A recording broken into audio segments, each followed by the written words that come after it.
Yo, what's up guys, welcome to 4 tips for every single killer, and hope you guys enjoy. Alright, and to start the video off with our first tip, you can actually use Raging Pace to parry attacks.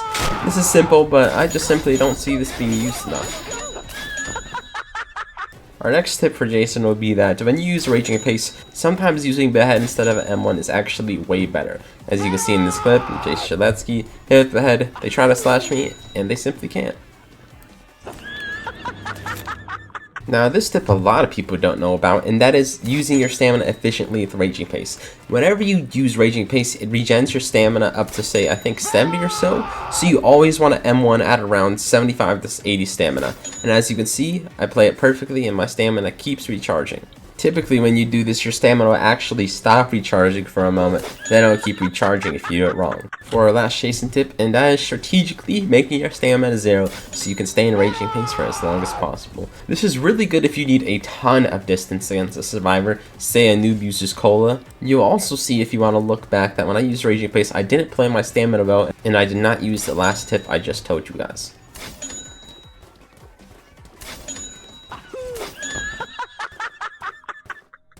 Alright, our first tip for Noli is just to fake observe it more often. It's actually very effective at tricking people, especially good players, as they do not expect it at all. No, it doesn't work all the time, but because it has such a low cooldown if you cancel it, even just slightly catching someone off guard is so nice.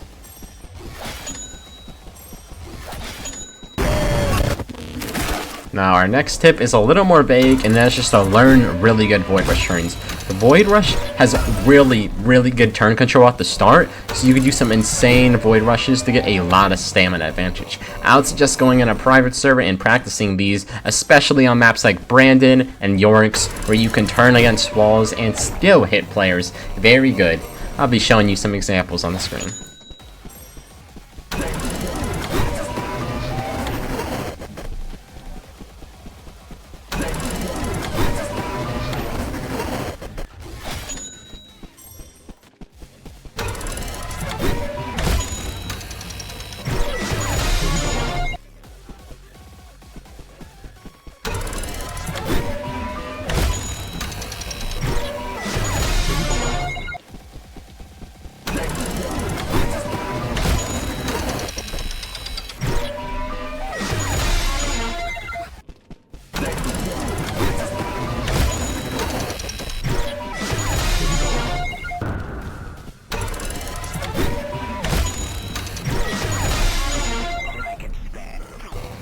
For our third tip, we have doing really high Novas. Really high Novas are amazing as they do the biggest pull out of every Nova. Now, of course, not every situation is a high Nova, but especially if a survivor is on low stamina or can't run away, do a high Nova, and as you're seeing on the clips, it will pull them so much more than doing a Nova at the floor.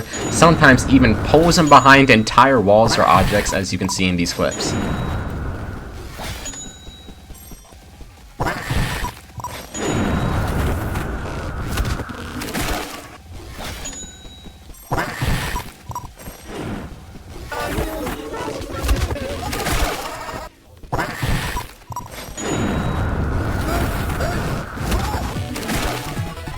Our last Noli tip would be using Void Rush to fake out an M1 to bait out block. It's very effective, and you can just keep spamming it with barely any downside. If it doesn't work the first time, do it the second time. If it doesn't work the second time, do it the third time until you finally M1 them. Much harder for guests to react block to your M1.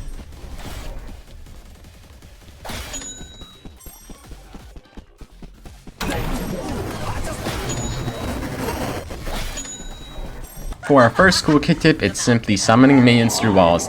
It's really good to cut off survivors and split up your minions so they don't just chase one person the whole time. As you can see, in this corner, especially if this was say an LMS, this person would be cooked.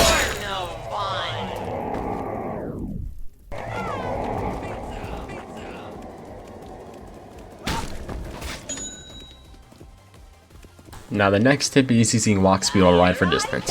Everyone knows this tip, obviously, but what I'm trying to say is that you should use walk speed override even for like the tiniest distance, even if you're up 10 stamina, bro. Do walk speed override. It's the same with Void Rush. You should do both of them just for like a tiny bit of extra stamina, as CoolKid is not easy to catch up once you hit 0 stamina.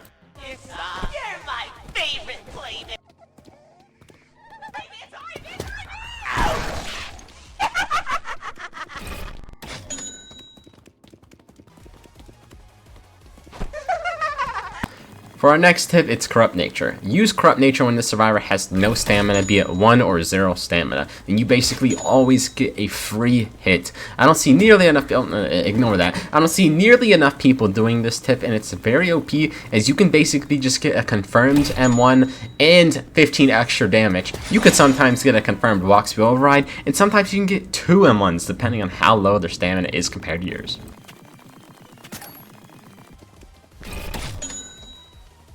For our last CoolKid tip, it's just use Corrupt Nature when any Sentinel misses a stun, be it a 2-time stun missed, a guest block, a guest shard, Shaletsky stun, anything Sentinels miss, a chance shot, anything. It punishes them so well, and oftentimes you will get 2 M1s and a Corrupt Nature, putting them in one-shot range from M1s and walk speed override, making a really easy kill. Now our next tip is another obvious one, and it's do more predictions. But I'm not talking about mass infection predictions. I'm talking more specifically entanglement predictions. You'll see in this clip I am predicting with entanglement a ton, and it is working so well. But keep in mind it only works against good players. You ever find yourself against a good player in a lobby, entanglement predict, I kid you not, the hit rate is 70% up to 90%. Our second tip is just using Unstable Eye at check spots, and I have to stress this a lot because a lot of players just use Unstable Eye during chase, which is just not how you should use Unstable Eye. Use Unstable Eye during that check spot when the survivor is cornered, and you get a free chase starter. Don't use it during chase, with exception.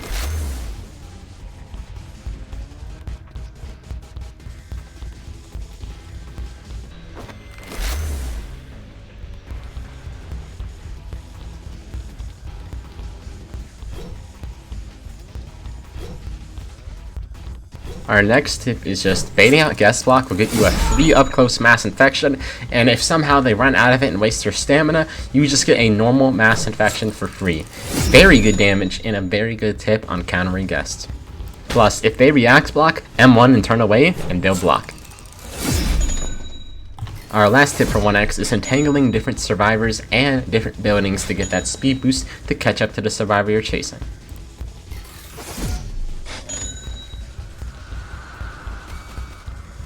Our first John Doe tip, and probably the best one on this entire list, is using first person with camera lock in Roblox settings to aim spikes very perfectly. You'll see I'm hitting a lot of spikes, and it's very, very good to hit spikes. Now, of course, with practice you might be missing, but with due time on very low ping with this method, you'll be hitting a lot more spikes than you ever did before. Here's some clips of it.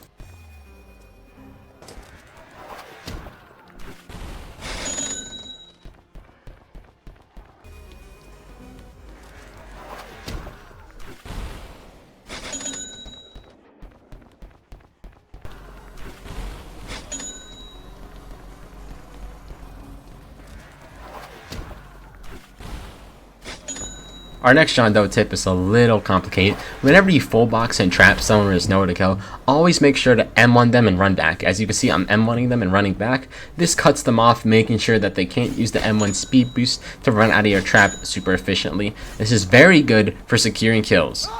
Now, our second to last tip for John Doe is going on maps. Any map you want to be better at John Doe at, and just practicing. What is the best corrupt energy? What traps the most survivors? What's the best digital footprint? Practice it out in your head. For the last tip that I forgot to get a clip for, and that is using your trail strategically when you trap people or getting free damage on sentinels or noobs with slate skin. Very powerful, as every time I step in your trail, it's 10 damage. Hope you guys enjoyed the video. If you did, like, subscribe, tell me what was your favorite tip, and tell me if you have any tips down in the comments that will help for any killer. There's so many tips in this game, couldn't put them all in one list, but I feel like these tips will really help beginners and experienced players. See you guys later. Peace out, y'all.